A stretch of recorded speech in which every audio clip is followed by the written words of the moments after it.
వినండి శ్రద్ధగా. ఎందుకు భయపడుతున్నావు? నీకు అల్ప విశ్వాసం ఉంది, అందుకనే భయపడుతున్నావా?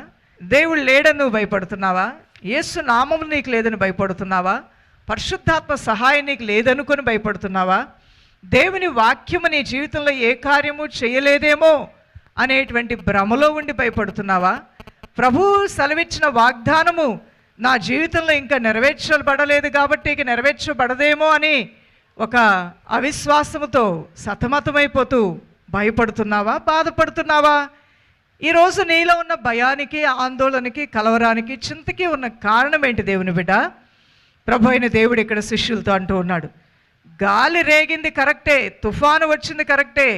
ఇక్కడ ప్రభు అయిన దేవుడు అంటున్నాడు, ఎందుకు గాలికి భయపడతారు? ఎందుకు తుఫానుకు భయపడతారు? ఎందుకు సముద్రానికి భయపడతారు?